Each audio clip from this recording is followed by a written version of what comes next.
Can I have an amen? Amen. Yeah, amen.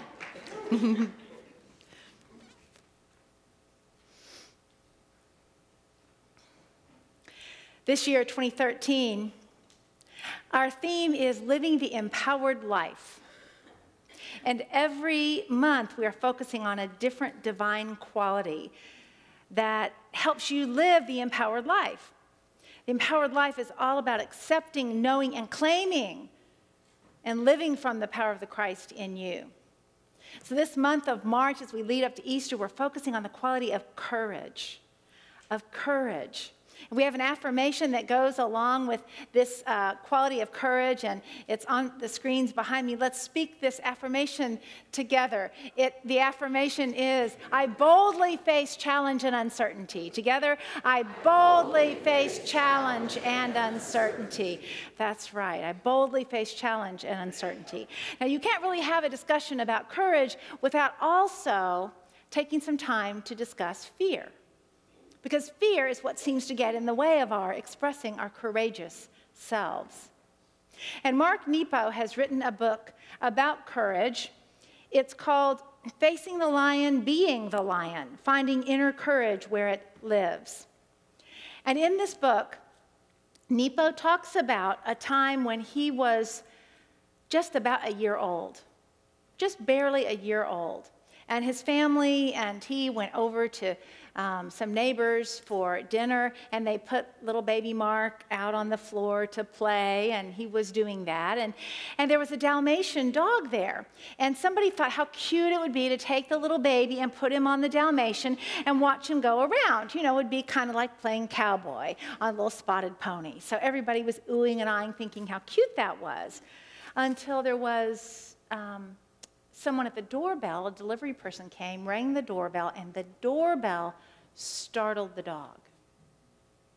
And in the dog's fear, the baby, Mark, fell off, and before it was all said and done, Mark was scratched and bitten.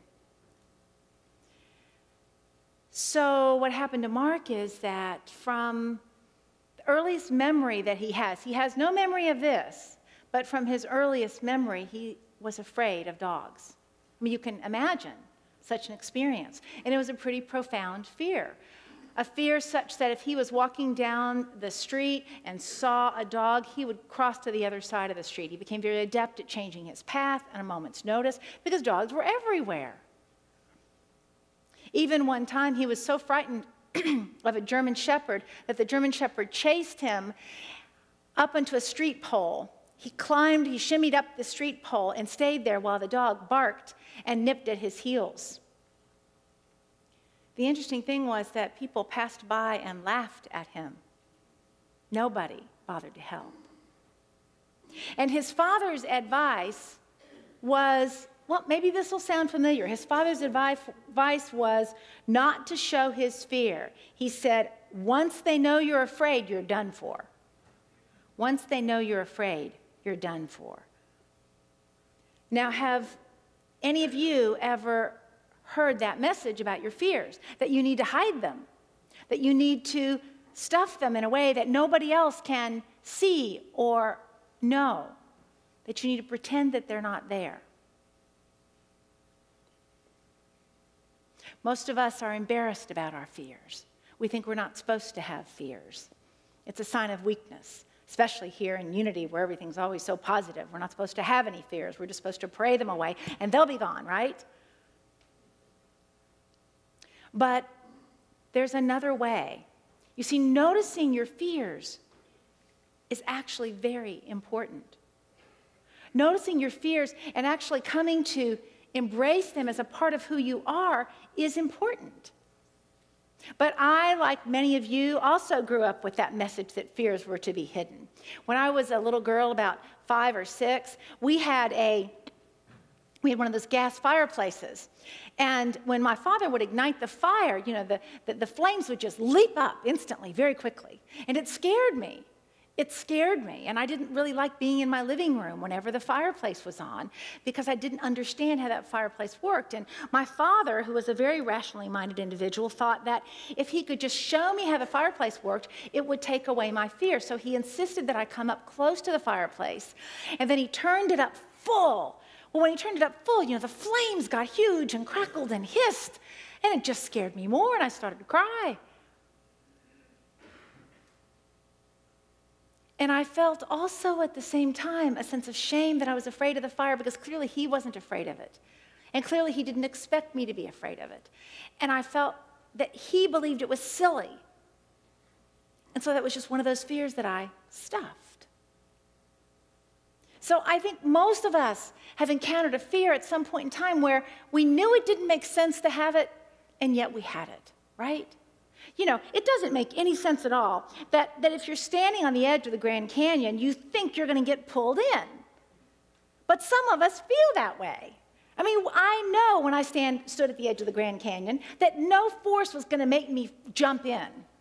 But yet, as I stood there and looked, I felt like I was going to. So it may make no sense, and yet a fear can be there. But what we want to come to know is that our way of ignoring them and stuffing them and pretending they aren't there is not helpful to us. You see, there's something that's known as your shadow, and maybe you've heard that term before.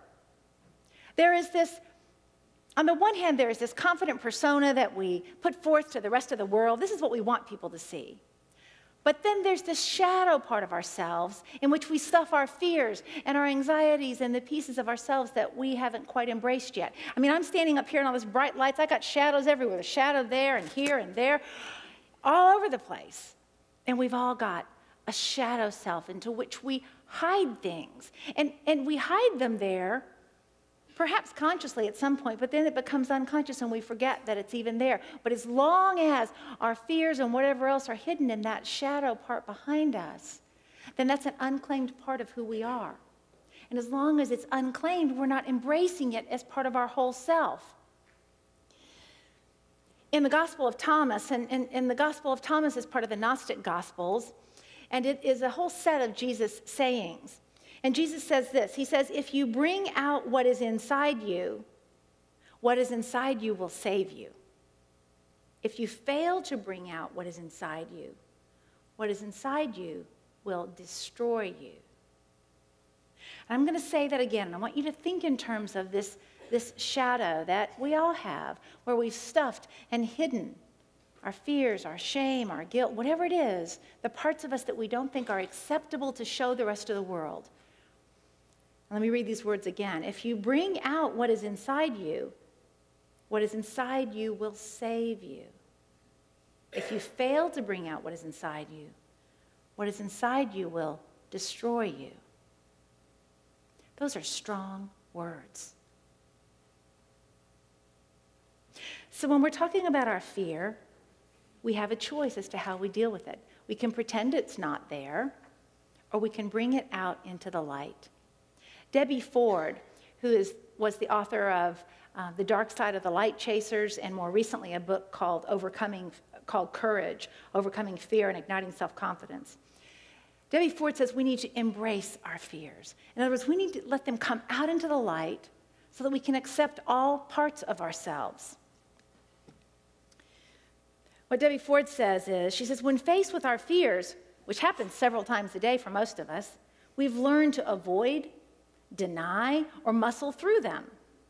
To access our courage, we must uncover, accept, and embrace our fears. And the only way to embrace our fears is to recognize them for what they are. So we got to embrace our fears, bring them out into the light, look at them, not be afraid to look at them. You know, sometimes the fear that you have is a fear of being afraid. I recently went skiing, and here was the interesting thing. I'm not a skier. I hadn't skied for 20 years, and even then was not adept at it. And I wasn't afraid of falling, even though, as you heard the story, I did fall. But I wasn't afraid of falling. I was afraid of being at the top of that mountain and being afraid. I was afraid of being afraid. My anticipation of the act of skiing was that I was going to be afraid. And therefore, I was afraid of being afraid. Turns out I wasn't afraid. I wasn't even afraid when I fell, and perhaps should have been. I wasn't even afraid then. But beforehand, I was in anticipation of it, and that's the other thing about fear. Fear is always about something in the future. It's about something you think might happen, whether it makes sense or not. It's an anticipation of something that might happen. So what Debbie Ford says is that we need to embrace this fear. Now, the interesting thing about Debbie, and some of you who are fans of hers may know that she made her transition just a few weeks ago, not long after she wrote that book on courage. She had a bout with cancer, and she made her transition. And she tells in her book about courage that she had had many signs along the way that she needed to take care of herself in a different way. In fact, she'd had overt direction from doctors, which she chose to ignore. And the reason was she herself was so afraid of dying. In her shadow was this fear of death that was so profound that when doctors would speak to her with wisdom and practical advice, she would negate it and deny it. Instead, she just chose to live in her passion and hold her positive view on life because she wasn't feeling any symptoms. Now, whether her having heeded those words of advice earlier would have made a difference in her eventual life span, I don't know. Her soul needed to move on. And we bless her in that. We bless the gift that she has been. But it is that fear of death that plagued her. And some have said that every fear is ultimately derived somehow from a fear of death, that every fear somehow comes from that particular fear. So I want to tell you now about a story that happens in the book of Genesis, chapter 32. And in this story, Jacob and his family are traveling, and they come upon a river. And Jacob finds a safe place where his family can cross this river. And he stays back. It doesn't say why, but he stays back. And while he stays back and they have moved on, that night, a man comes and begins to wrestle with him. And they wrestle and they wrestle. And finally, the man gets it, that he's not going to be able to overcome Jacob. And so he asks Jacob to just let go of him. But Jacob will not. And here's what we read. It says, the man said, "Let me go, for the day is breaking." It was almost dawn. But Jacob said, "I will not let you go unless you bless me." So he said to him, "What is your name?" And he said, "Jacob." And then the man said, "You shall no longer be called Jacob, but Israel, for you have striven with God and with humans and have prevailed." What Jacob realized once the man left was that the man was actually God in human form. And in biblical times, it was believed that if you ever actually stared at the face of God, you would die. And yet here it was, Jacob faced this face of God and did not die. And so he got this new name, Israel, which meant one who struggles with God or wrestles with God. So what does this story mean for you and me? In the context of looking at fears like we are today, you see, we have to be willing to go deep within and to wrestle with what we find there, to go into our shadow, to find what's there and to wrestle with it. Because the promise in this story is that once we wrestle, there will be a blessing. Once we wrestle with that which we are afraid of, there will be a blessing. And Jacob could have let the man go, right? He could have just let him go and been done with it. But he held on and said, "No, I'm not going to let you go until you bless me."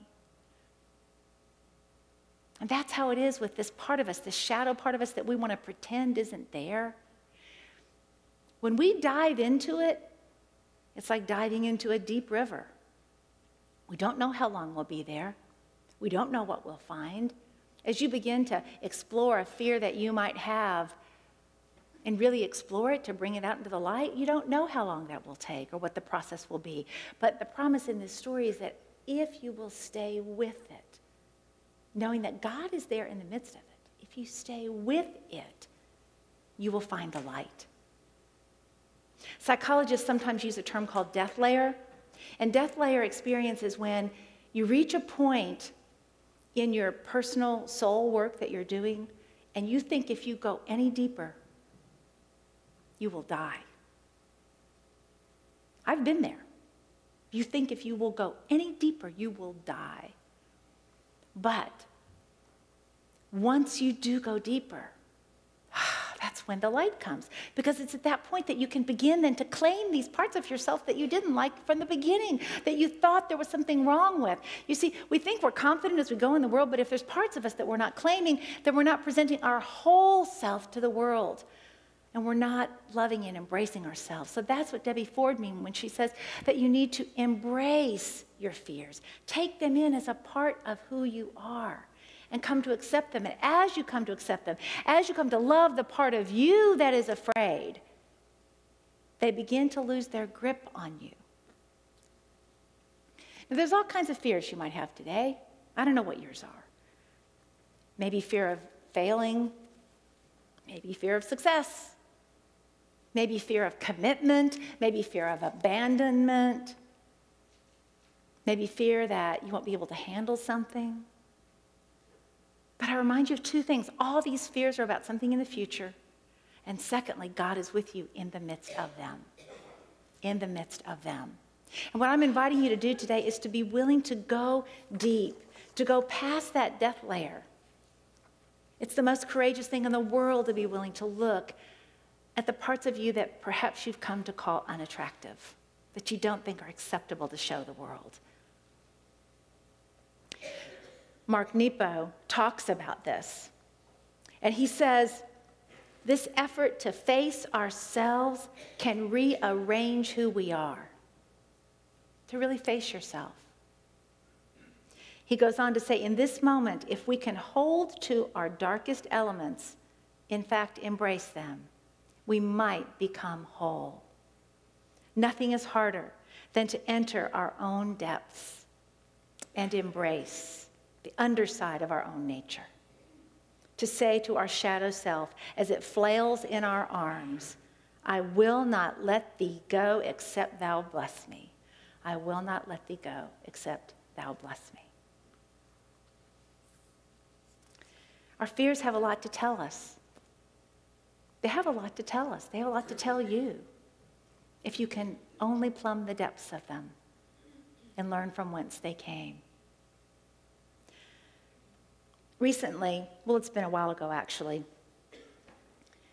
I had a conversation with someone who shared that they were afraid to die. And I was talking to my husband about that later on.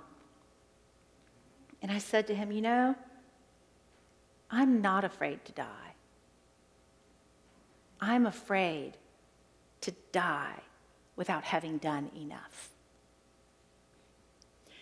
I'd never spoken those words aloud before. That realization that that fear lurked in me began to reframe my life as I looked at it. Because I'm not afraid to die. I don't believe that I am. I haven't had to face death in the eye myself. I faced it with others. But this sense that something was driving me, that I had to do more and more and more before I could die, now that was something worth looking at. And I wasn't proud of that particular fear. I wasn't at all proud to claim that fear. But the more I began to look at it, and I knew I had to because I could see that that fear had driven me since I was a little thing. That fear to do more and more and more had driven me since I was very small. And it had driven me to do lots of good things in the world. But it had also driven me to not always take good care of myself. It had driven me to give an example to my daughters that was not the most favorable example because guess what sort of driven young women they are. They had a good model for it, you know, and so I could see how it had affected me. And the more I was willing to plumb the depths of that, the more I was willing to say, you know what? I need to not be in shame of this part of me. I need to just enfold it and come to embrace it. Embrace the part of me that was afraid. to die without having done enough, as if there would ever be enough. So you've got fears too. And I want to invite you to be willing to take a look at them, because as I have looked at my fears, as I've been willing to look at them, trust me, it is so much more life-giving when you're willing to look at your fears and not hide them. When you're willing to look at them and not hide them. So I want to tell you what happened to Mark Nepo as he grew into his adult years carrying that fear of dogs. And he carried it through college, he carried it into his young adult life, and then he had a bout with cancer, a 3-year time of surgery and treatment. And during that time, he had to face a lot of fears. He had to face a lot of fears. And on the other side of it, he was changed.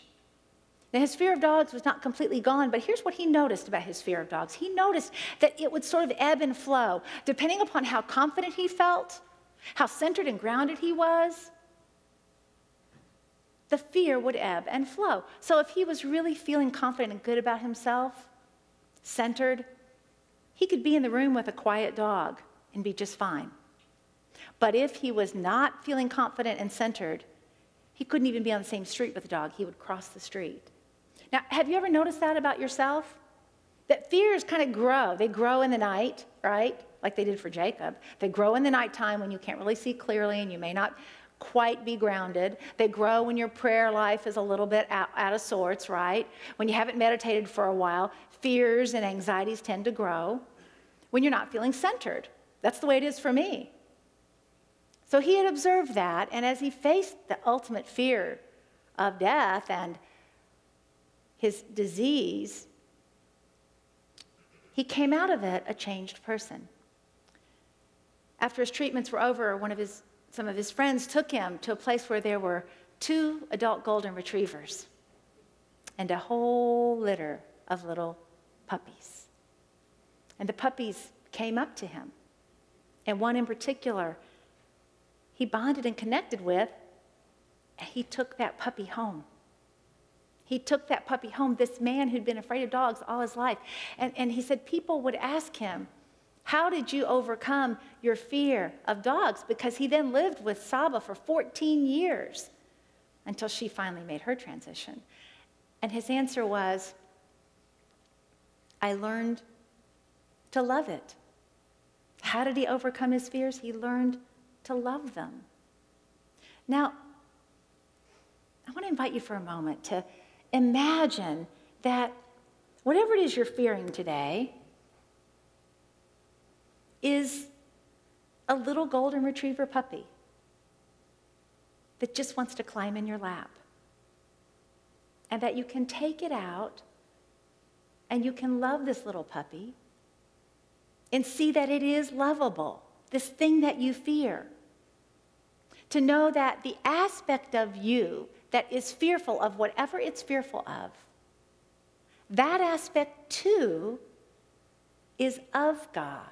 I mean, God created you in the image and likeness of God, so every aspect of you is lovable. The part that is scared, the part that is confident, the part that has hidden your fear because you're ashamed of it, and the part that feels like it's given into your fear, all those are aspects of who you are. And every aspect of you is lovable. Every aspect of you is lovable. And so I invite you to step courageously, because the most courageous act of all is to be willing to look deep inside of you, to find those things that you think you don't like, and to bring them out into the light, like the little puppy, and to find a way to make peace with that part of you. As you do, you begin to become more whole. Now, we know in unity you're already whole, but here's the thing. When you're denying parts of yourself and not claiming them, then you're not giving your wholeness to the world. So I'm inviting you to give your wholeness to the world by accepting every part of yourself. And I know that in this room there are some very courageous people, because you've shared your stories with me. Some of you have. And I know that you have fears that you have faced, and you have fears yet to face. And so do I, because here we are. Here we are together, no accidents. So I want to give you 2 prayers that you can use in this process. And the first is called the grace prayer, and it's very simple. The grace prayer is actually a long, beautiful prayer. We're going to take 2 lines from the grace prayer, and you can remember these or write these down.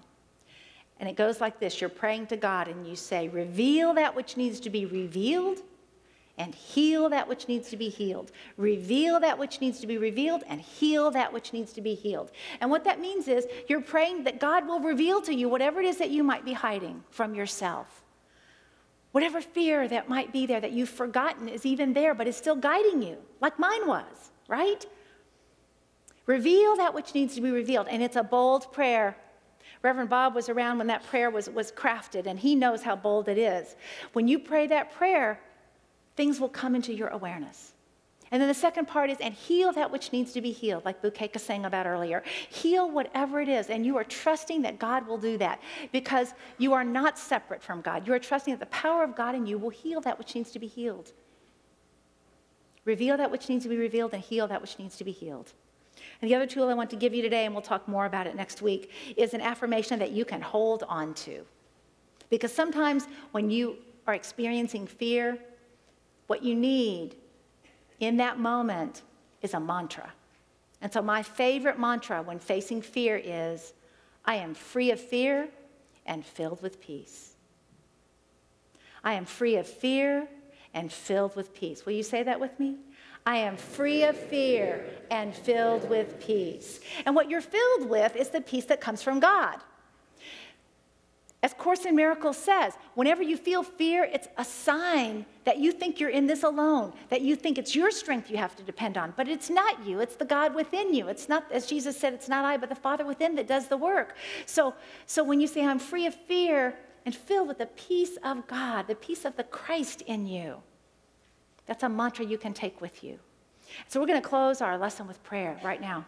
And I just want to invite you in this moment to allow yourself to become aware of a particular fear, something that you're afraid of. There's some aspect of you that is anxious or afraid. And I want you to bring that aspect back into your heart, that part of you that's afraid, to invite it to climb into your lap like a little puppy and to love that part of you that's scared, to love it without judgment, no shame, to love that part of you and to promise to take it into your heart. And as you give love to the part of you that is afraid, the fear begins to lessen and that little puppy begins to relax in your lap. Dear God, may your blessing move through this room and through the hearts of each person here and through everyone that they love in this very moment, to reveal to them that which needs to be revealed and to heal that which needs to be healed, so that all of us together go forth to show our wholeness to this world. And so it is done. Amen.